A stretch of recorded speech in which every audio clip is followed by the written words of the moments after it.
Well, hello, free people of the Rocky Mountain region, and welcome to this Free State Colorado video. Today, I'm joined by Natalie Menten, one of Colorado's Liberty leaders. Natalie helped lead the effort to stop a dog ban in Lakewood and is a current candidate for Jefferson County Commissioner. Well, Natalie, I hope you are well, and thank you for joining me today. Glad to be here. Thanks, Brandon.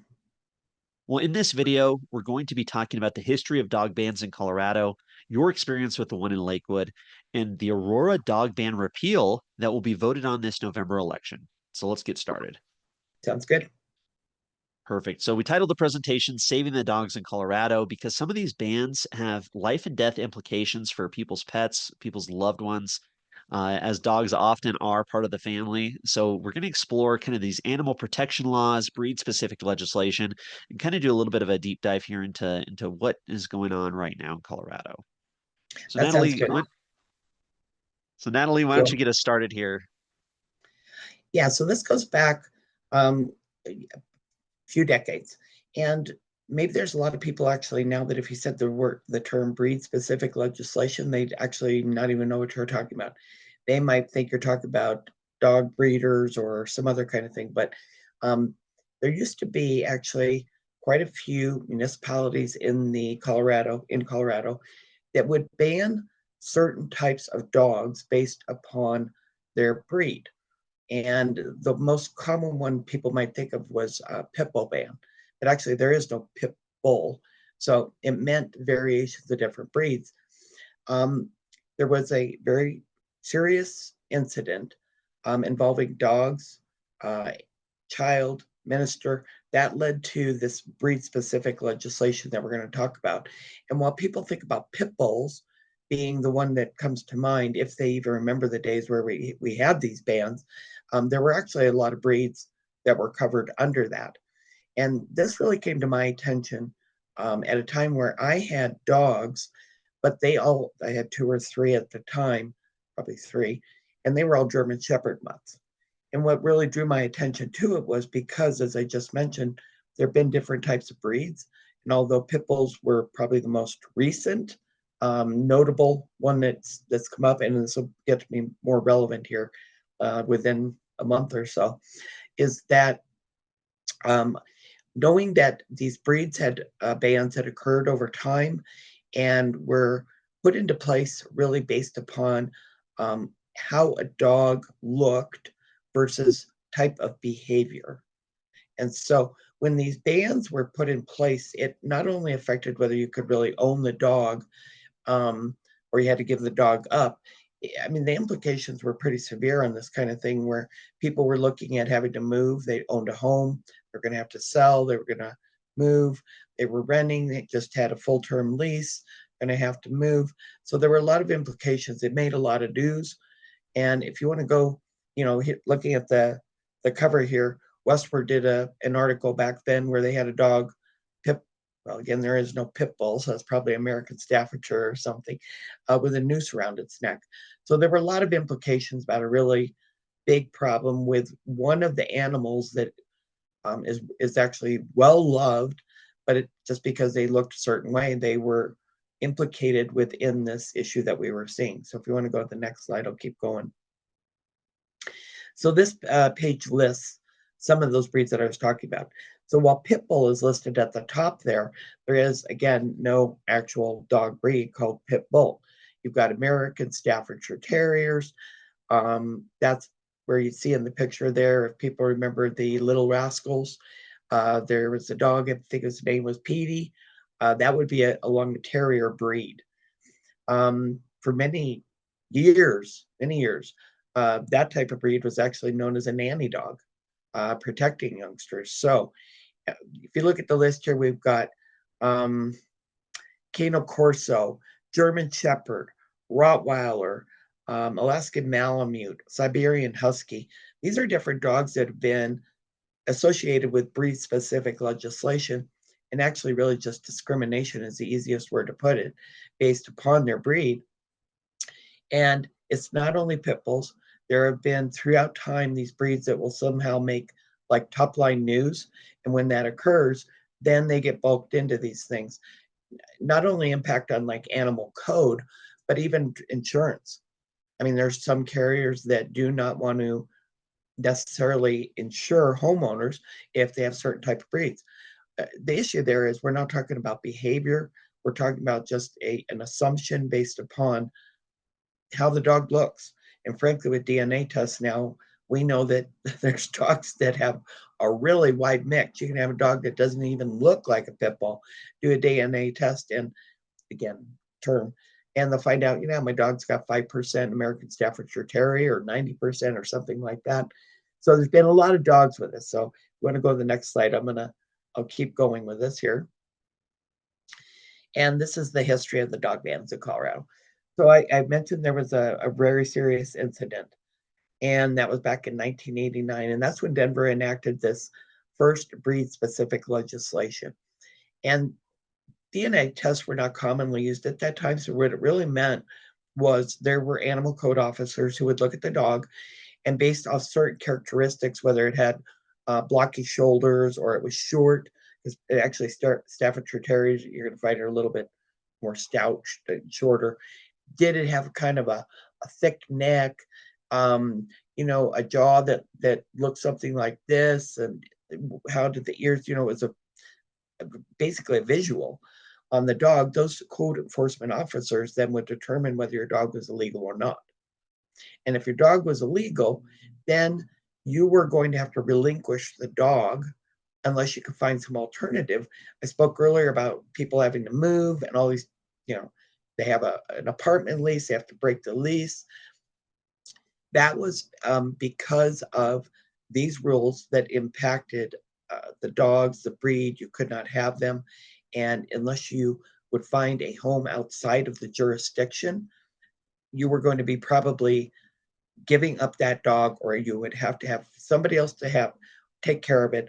Or in the case that occurred actually for a long time, is people would own the pit bulls, and what they would do is they would only take their dog out when it was almost undercover. I mean, they were actually trying to ensure that nobody knew they had one of those dogs. This was not, necessarily a dog that displayed any vicious tendencies or had any, tight boundaries. I mean, there's dogs that can react to all sorts of things. This ban was just based upon how the dog looked. So then moving forward, the ban's in place. Meanwhile, there's a bunch of people that have got dogs. There's weird things also going on. There's in certain countries, they find used dog fighting events as actually a sport. They actually use roosters in animal sporting events. So there's a lot of media hype jumping up at times when there would be some kind of a dog incident that the media would pick it up very quick. I don't think they do that at all anymore. And it was always kind of assumed, well, it's a pit bull, but at times you would read it, you find out the police report, and it actually wasn't one of the Staffordshire Terriers, it was some other type of dog, but it would get hyped up to that. So then along comes 2004, 2005, and that hype is building. And this is where I get involved. I've got German Shepherd mutts at that time. That was my preference. Always, from a shelter, unknown, they look like a shepherd dog, 70 pounds, something like that. But I knew shepherds had been discriminated in the past and also put on that, vicious dog list without ever gauging what his personality or temperament was. So I'm kind of one of those people that I in the things I get involved in doesn't necessarily mean I was directly impacted at that time. I just feel like you should jump in and you should defend somebody if you believe for the cause. And in that case, that's what it was. I mean, I had friends who had pit bulls, but I happened to own the shepherd. So there were 5 of us who got together and literally sat over a kitchen table and decided, okay, the city of Lakewood, where we lived, was talking about also putting in a ban. So we had that direct impact. Anybody with a American Staffordshire Terrier, one of the other terriers I talked about, was going to have to get rid of their dog if the city of Lakewood approved this breed-specific legislation. Same time, city of Golden was actually discussing it too. And you would see it kind of transfer like, well, if they're going to do it, then we need to do it because all these dog fighting groups are going to come over here or something. I mean, just kind of escalated type of media, let's say, and chatter on message boards and things. So we got together in Lakewood, and we're over a kitchen table, and the one lady, she's just south of me, owns a beautiful, beautiful property, big open, and she would do dog rescue, and she would specifically do terrier, Staffordshire Terrier rescue. Those were her favorite. I can't really recall of her having many other types of dogs. So we met. Actually, it's funny. One of the current Jefferson County commissioners right now, won't put out her name. She actually was in the group at the beginning, not the original. Was it 4 or 5 of us? I'm trying to remember now. She came in a little bit later. We were gathering up individuals from all over the place to fight this ban. And that meant going to veterinary clinics, talking to vets, and going, hey, this is what the city wants to do. Do you agree that dogs should be banned based upon a breed?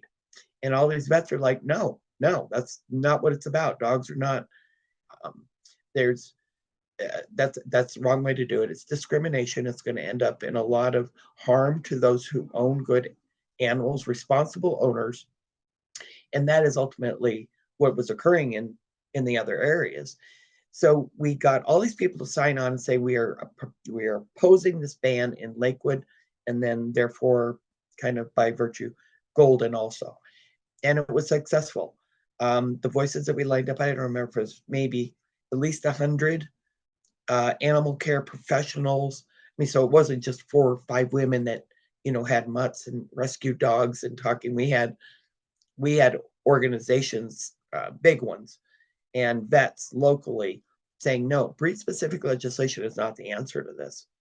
So with that, Lakewood City Council came back with what should have been presented. And they were the ones who brought this up out of the blue. It was, again, just fever, kind of, let's go along and make legislation to do it. And so what they did in the end, instead of doing a breed discrimination law, is they instead did a law that's about behavior. And if your dog is determined to be vicious, there's certainly like 2 different levels of that, then you are guilty of a law infraction.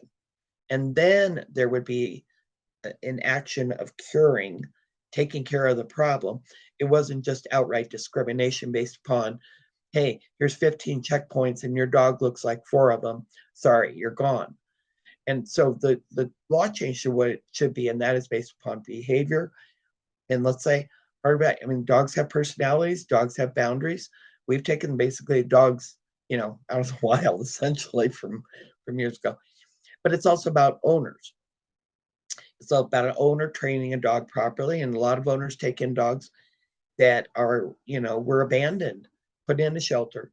You didn't raise them from a puppy, so sometimes it takes training to correct those issues. What I'm simply saying there is I'm not trying to openly defend any kind of behavior or something.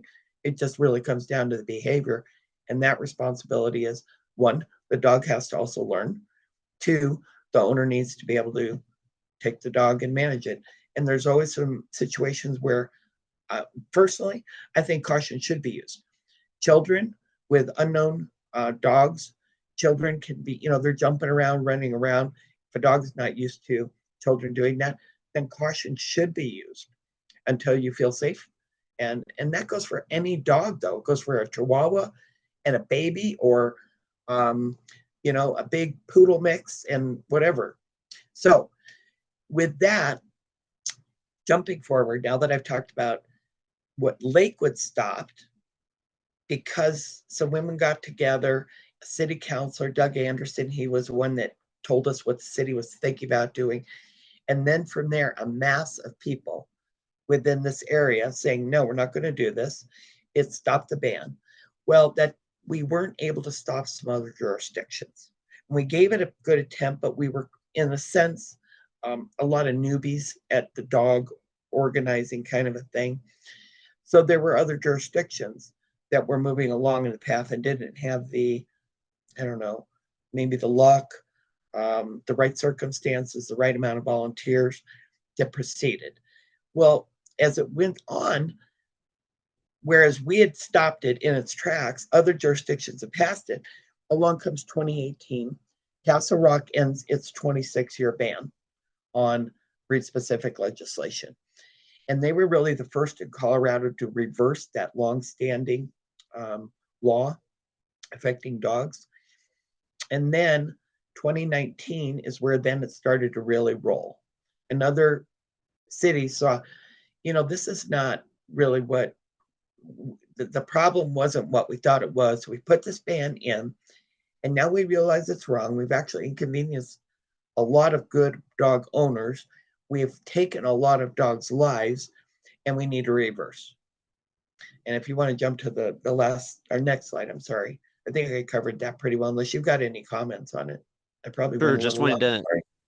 just wanted to mention that 2004 statewide ban on bans. So, Oh, as you yes. said, these bans were picking up steam. There was a lot of talk about other jurisdictions enacting them or maybe expanding them, and state legislature tried to ban. They actually passed the law to ban dog bans. So ban on bans, say that four times Yes. fast. But what was interesting is, Colorado has home rule jurisdictions, and Denver, being a home rule city, the judge ruled that, hey, this ban is not allowed to take place, that Denver can do what they want in terms of that. And so this home rule status really stopped this statewide implementation of this ban on bans, which is pretty interesting, I think, as well. Yeah. And Debbie Stafford, I remember that clearly. State representative at the time, she had worked on animal protection, welfare kind of laws. She was really spearheading it down there, and thought that would take care of the problem. But it is. I'm glad you pointed out the irony of it. It's picking and choosing about the local control. In that instance, there was statewide. It's not the legislature we have these days. I think there was a little more common sense back then. But here they were going to say you can't just blindly take these dogs' lives, and then Denver comes in and says, "Nope, sorry about that. We can choose." And what that meant at that time, I shouldn't even like really smile at all because I've got a picture and I don't know where it is. Um, I remember we were having a candlelight like vigil over at Denver Dumb Friends League on South Jason Street or something. This goes back so many years. There was a newspaper article with everybody with these candles lit, kind of just representing here's all dogs that lost their lives. And at that time, I had the horrible pictures of where you'd see a pickup bed, um, animal control, where whoever's picking up pickup beds just full of euthanized healthy dogs. I'm not going to gauge because I can't, how many of the dogs would have been put down because behavior or health or something else. But I know within that pickup bed, there were also a lot of very, very good dogs that had no issues, and they were just euthanized, exterminated. Exterminated is the word, based on discrimination of how it looked without justification that it was guilty of something. And that was really heart wrenching. So there were people, I remember just running into people that, well, they faced a lot of financial difficulty, let's say, because they were having to pick and choose whether they could live in Denver like they wanted to, or did they have to move, and how far away would they have to move before the discrimination would stop. So anyway, you can skip to the Um, next. Yeah, definitely. And I think that's an important point to bring up as well as these dog bans. I mean, it means, like we said, it means the life and death of some of these dogs. These dogs can be put down if the Family dogs. situation, Family yeah, dogs. Yeah. Yeah. family dogs can be put down who maybe didn't do anything wrong, but just because they were the wrong breed and they got turned over to the state who put them down. I mean, that's really the implications of some of this. Yeah. And I think it was probably, I can't imagine what it was like working in an animal shelter. Frankly, if you truly were a canine lover, to have done what they were being forced to do because of a city council's decision. So, yeah, 2005 was a big year. That was when I talked about it earlier in Lakewood, Golden. We fought it off, and Aurora went ahead and did it. And I think now as I won't go to like dog parks or just even watch people walk down the street. It's almost every time, like if I see any dog that kind of resembles Staffordshire Terrier, even after all these years, I just will never forget our fight doing that. Wow.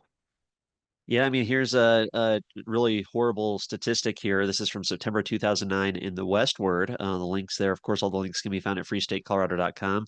But 3497 dead dogs and other numbers from Denver's pit bull ban. If you don't mind, Natalie, I'll read it, and then I'd love to hear your commentary on it. Okay. Like many stories about dog attacks, the recent description of an aggressive fight dog that bit a woman on the thigh and elbow in a Superior parking lot prompted many online comments at denverpost.com. I think I actually remember that back in 2009. Quote, anyone who owns a mutt from one of these killer breeds should be required to have $100,000 in liability insurance, wrote one person. Another poster seethed about seeing more unleashed pit bulls without muzzles in public places. I used to only carry a weapon to kill pit bulls in cities, and now the situation is only getting worse. Aggressive dogs should all be put down. Peace, love, and golden retrievers. Despite the fact that the article states very clearly that police listed the dog as, quote, a Mastiff or German Shepherd mix, end quote. Several other comments also mentioned pit bulls in reference to the attack. Yeah, that was 2009. Looks like for the article. That is what was really going on. It was, I mean, first huge amount of dead, um, exterminated dogs, whether justified or not. But these articles would really flame it up.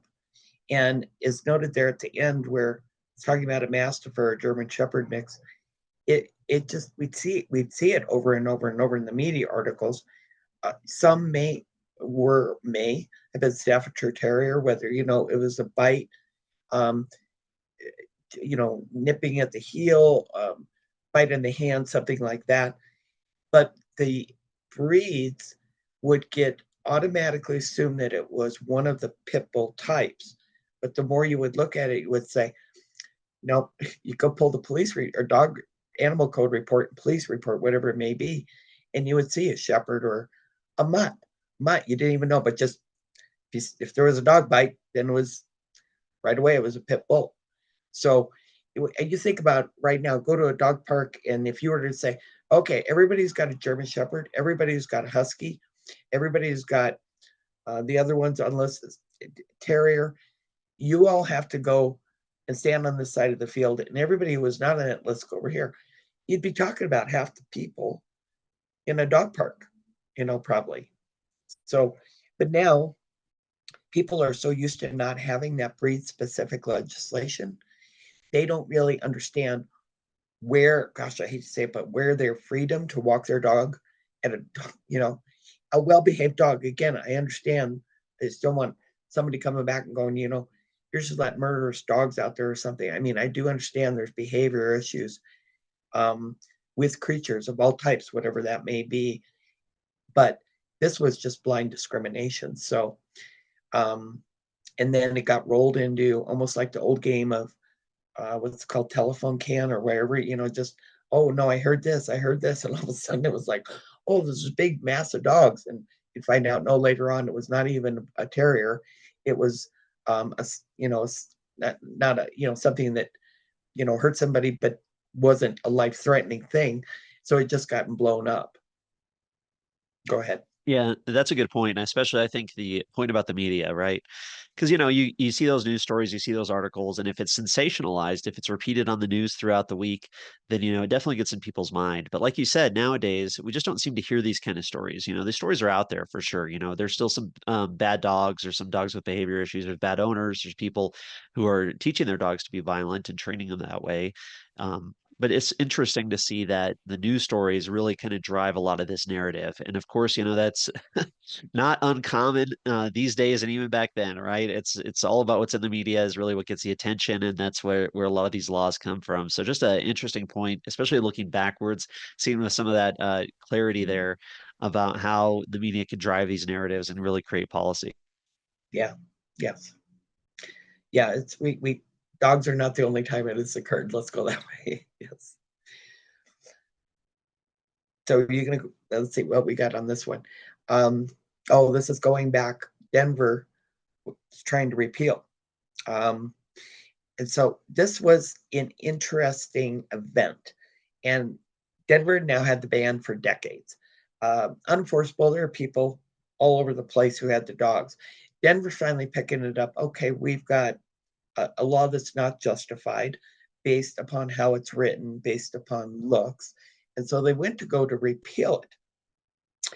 And then ultimately, after a lot of testimony, and I imagine it went both directions because there still was a lot of, I know this one bad dog, therefore every dog out there that looks like this dog should be banned.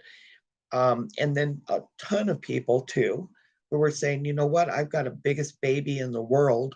It happens to be American Staffordshire, and toddlers can tug on, you know, Petey's ear over and over and over, and the dog just goes, okay, like nanny dog type style. So they're going to repeal it, and Mayor Michael Hancock vetoed it. And actually, I can't really recall why he vetoed it. I'm trying to think back, and I remember listening to the hearing uh, and going through it, but I don't. And so, because of the veto, it stayed in place. And I think that's where you're gonna, if you want to go to the next slide, it will give a little more explanation. Um, oh, this is going to jump to just real quick that with Lakewood, we had jumped to, instead of doing the outright ban, just taking care of this with dealing with the behavior, which was the correct approach. And I think it's a Right. news So, release. You want to read it? Because I know you like to help well, no, I readers think get. sure, yeah, definitely. I think, let's go ahead and look back at this. What year would this have been, Natalie? This would have been about 2006. 2006. It says Lake. 2005 is when we started it, but then it stretched because we were fighting for like several months to stop the ban with recruiting and vets and fundraisers to stop it. So about probably 2006, I think. Okay, so 2006, Lakewood, Colorado implements a non-breed specific dog ordinance. The city council unanimously set tough new restrictions and penalties Monday night for owners of dangerous dogs. Yeah. Quote, if you are a responsible dog owner taking care of your dog, I want to assure you, you have nothing to worry about, said Councilman Ray Elliott. On the other hand, if you are an irresponsible dog owner, you had better be very concerned, especially if that dog is infringing on the safety of residents in our city. The ordinance, which the council decided to review after Denver, Aurora, and Commerce City banned pitbull breeds, would impose strict mandatory sentencing on owners of vicious animals if adopted by the council on second reading. It would not ban a specific breed as other metro area regulations do. That's highlighted there. The changes in the city's dangerous animal ordinance would strengthen penalties for harboring aggressive or vicious animals. The ordinance would prohibit the possession of a dangerous animal and regulate the seizure of animals when the owners are cited under it. So definitely seems like better policy than just an outright dog ban. You're holding the owners responsible. If their dog, gets out of hand, hurts somebody, and is dangerous, definitely makes a lot more sense to have laws or ordinances in this direction rather than just going after any dog just because of certain physical characteristics. Yeah, and I would like to know, going back there, which of the city council members or the mayor were pushing this breed ban in Lakewood, because it really just came out of the blue. Don't recall why. And again, fortunately, Doug Anderson was on city council at the time and alerted us. Hey, he was fairly new on there and big dog fan. I'd known Doug for years. He's also a gardener, so we got along very well. He goes, "There's this dog ban thing coming along," and we got into it and stopped it, fortunately. And as Ray Elliott he was also up in the area, same as Doug, in the Ward 4 Green Mountain area. um Ray quoting it properly, we if you've got a dog that is not acting properly, is going to create harm, this law addresses it versus that blanket discrimination. And I think back to the slides we had just a little bit ago, where it talked about in 2009, just 2009, I think it was 3,500 dogs exterminated, euthanized. And if we hadn't stopped it in Lakewood, would I be fair to say, that's maybe another 2,000 dogs that would have put down? In Golden, let's say 1,000 dogs. So, you got 4,000, you got 7,000, 8,000 over a period of time. I mean, just, congratulations to, I think, all the women I was working with personally, because a lot of them didn't have that much organizing, not as much as my experience. Not like I had tremendous, let's go back so far along, but literally actions like this where you get involved in city politics. And we talk about taxes and all these different things, but sometimes it's about your family pet. And by stopping these bans, and now looking at reversing, but let's go back to just stopping them. I mean, literally, that was a group of us that saved, I don't know, 10,000 dogs or more from being ripped away from their family. And Wow. that's where you can make a difference in local politics. Just keep it engaged. I don't want to go down that road too much, but it's motivation that it's not all about national politics. Sometimes it's literally about your life and your comfort and the family dog that you count on, and the government could come along and say, hey, you look like that, so you're illegal. That's not very good legislation. No, and I really appreciate that. I love the idea that, concerned citizens can get together, rally behind the community. Like you said, get organized, do fundraisers, show up at veterinary clinics or, different places like that, and really get some good community support against this type of legislation and actually have a win and have an actionable win that it just shows people can win getting involved at the local level and how important it is to saving family pets is one thing. There's a lot of issues where people can do the same kind of thing. So kudos for all your work back then, and definitely a good, encouraging story for people nowadays. Yeah, and if we'd had Nextdoor back then, and and X and Facebook, but we didn't have that stuff. You know, we were old fashioned, print off, 100 flyers and go hit the pavement. So, if we had the tools we have now, we would have just like filled 3 city halls with people Pro- because those dogs Probably, are yeah. so common. What do you mean the city's gonna, kill my dog? So, all right, go ahead. Let's move on here. This is a more recent Denver Post article from 2021. Uh, Pit bull bans nearly a thing of the past in Colorado. Lone tree close to lifting restrictions, leaving Louisville, only Colorado City with a breed specific ban. So, pretty interesting stuff to see how it has changed over the years and how, yeah, we definitely see a lot more of these pit bull looking or type dogs out in the community than you would otherwise, for sure.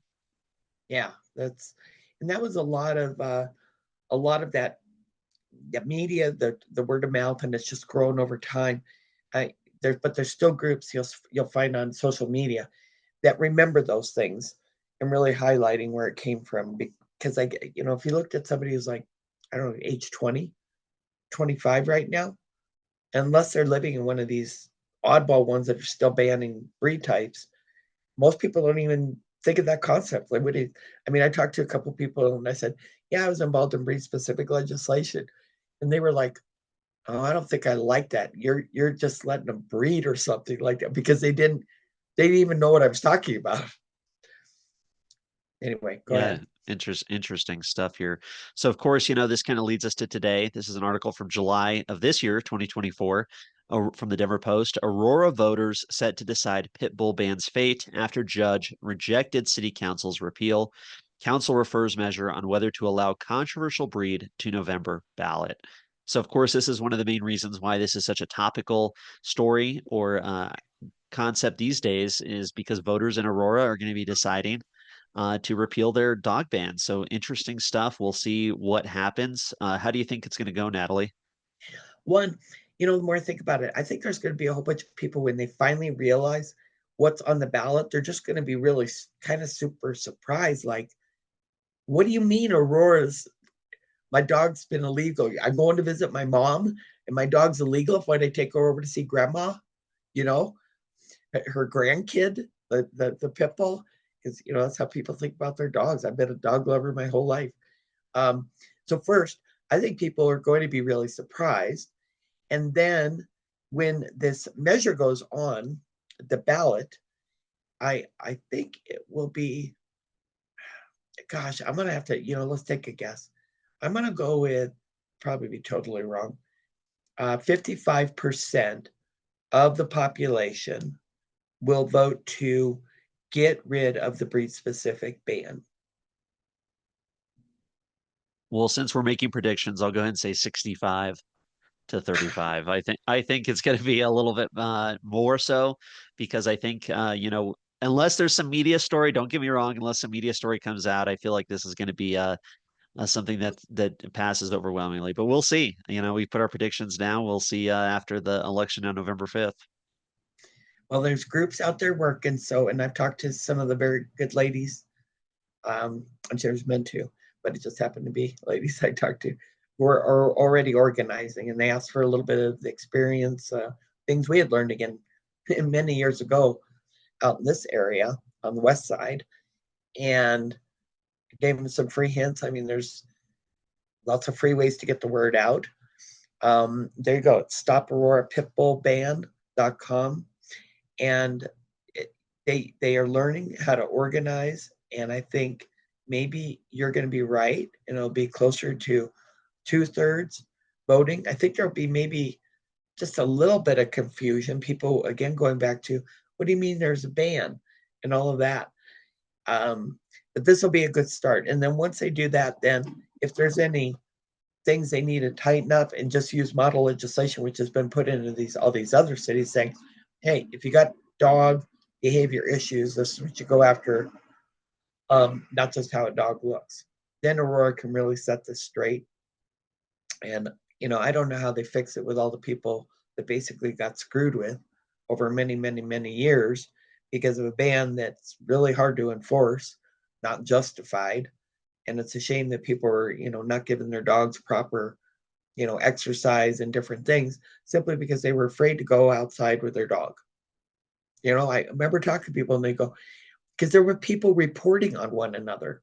And again, didn't matter. It was the media really kind of pushing, a few things into a very, very big, big, big, big story. Uh, we know they like, shock does sell in media. So things got boiled up. And anyway, I hope that what they can do is have a very smooth election with this. I think there's another group, I know there is, also working on making sure that the breed specific legislation goes away. As this starts to roll over the next few weeks and people kind of recognize, I wouldn't be surprised if you're far better at guessing on vote outcome than I am on this one. Maybe I'm just being a little pessimistic. Yeah, I think it's just the day and age we're in. What's interesting too, I think, is reading the Denver Post article here. I mean, the ban would have already been repealed if it was up to Aurora City Council, Right. right? So Aurora City Council repealed the ban in late March, striking down the pit bull ban. But then somebody sued, and the court basically said, "Hey, since it was vote," here's an article or a quote from the article here, because it was the voters who decided against jettisoning, oh my gosh, Aurora's pit bull ban in 2014. So they tried to repeal it back in 2014 and failed. They say only they can make the decision to reverse that position. Uh, so the judge says here, quote, since the city did not submit the proposed repeal of the pit bull ban to another vote, its enactment of an ordinance contrary to the vote of the prior resolution proposing repeal was without authority and therefore is void. So I mean, that's kind of a good thing, I guess. If the voters of the jurisdiction didn't like the policy and then the city council tries to override them, even a few years later, the judge says, no, you can't do that. You got to go back to the voters and have them get to change the law since they're the ones who didn't want to change it before. So very interesting stuff. I think, just the sign of the times, I think we'll see an end to this ban. But again, very interesting. I'm very curious as to what people think about dog bans in general. There are some very dangerous dogs out there, of course. My family had a really tragic experience with a dangerous dog attacking our dog. So, I know the implications. I understand the emotions and the feelings behind people upset at these dogs, but you got to be realistic thinking it's the owner, it's that particular dog. It doesn't mean that all dogs of that type are that dangerous. And of course, Yeah. some dogs are more lethal than others if they do decide to attack somebody, or if they are in an attack type of situation, just because of their size or their capability to inflict damage. So, completely understand it, but I'd love to get people's perspective on dog bans. People can leave a comment, get this information out there. I think overall, Colorado's a state of dog lovers. There's people love their dogs. I think they'd be surprised to see some of these breeds that were banned in the past, like a bulldog. I've met some French bulldogs in my time, or even American bulldogs, and maybe they look a little scary, but there's sometimes some of the sweetest dogs out there. So, I think, and we'll see what the future holds for dog bans, but it seems to be a thing of the past, in my opinion. Yeah, I said earlier that I had German Shepherds win mutts when this was all going on in the 2004, 2005, because the Shepherds have been on the list before. But after we did all of that, it was about 2012. I adopted a full purebred. Um, they call them blue, the gray color, American Staffordshire Pit Bull. And I would take him to the dog park, and he was, good 85, 90 pounds, massive, massive head. And his name was Ted. And I would take him to the dog park, and it was absolutely embarrassing in a way as to how submissive the dog would be. I mean, little dogs, I don't know what it is. They would smell something on Ted or something. And they're like, big boy, I'm going to dominate you. And these little dogs would just like have Ted on his back, like, I give, I give, I give. And these little dogs are just like going at him, like one on this leg, one on this leg. And Ted just like put up with it. And I had chickens, I had ducks, they'd come over and peck at him over, you know, didn't even care. So um I've been blessed with very, very good dogs. I would say actually I had one German Shepherd female that was a little more of a just a like little bit of a liked her her boundaries. And with kids, wasn't just it hadn't been raised around them, never been or anything, but dogs have different behavior and you just watch the situations and accidents do occur. But blanket laws based upon the physical characteristics uh, don't work. Yeah, well said, Natalie. Appreciate you sharing your story. I really hope that people, take heed of this idea of getting organized in your community, finding like-minded individuals, rallying around an issue, getting involved with the city council, making an impact, because ultimately that's what's going to create a free state of Colorado. It's going to increase our liberty, and that's what it takes to get involved. And focusing on local issues like a dog ban, for example, is a much better use of people's time than worrying about some sort of national politics or presidential election, even where you can't really affect the outcome. You can only get upset about it. So, really appreciate you, Natalie, of course, of all your work over the years as an activist, and really encourage people to look at your campaign website for county commissioner. I think there's some great opportunity for Jefferson County to restore some liberty and move in the more free state direction with your campaign there. So, what other final thoughts do you want to leave us with? Um, I hope the people who are out there working on this issue with the Aurora issue will watch this, hopefully get shared through to them. And they got such an excellent opportunity to get out instead of being like 55%, get to be a 70 or 75% because all you got to do is go to your local dog park and take a look at the dogs and take a guess who might be under this current ban and just go over and talk to them and say, hey, maybe you're not that interested in the presidential race and maybe you're tired of politicians on left and politicians on the right and all of that. Meanwhile, there's a vote about your dog. So if you want to show up or share this on Nextdoor and makes those connections, and that's what makes a healthy society when we have a lot of discussion and get to that common ground that in this case I believe will save a lot of dogs lives and promote better animal care because owners won't have to hide anymore when they just have a dog that looks a certain way and for no other reason. So thank you so much for sharing the story, Brandon, and so timely as Aurora goes to discuss this topic. Well, definitely. And for anybody who wants more information on what we talked about, freestatecolorado.com will have links to all the stories we covered, as well as to Natalie's campaign website. So please check that out. But Natalie, appreciate you. Look forward to talking to you again soon. All right, sounds good. Thank you, Brandon. All right, take care.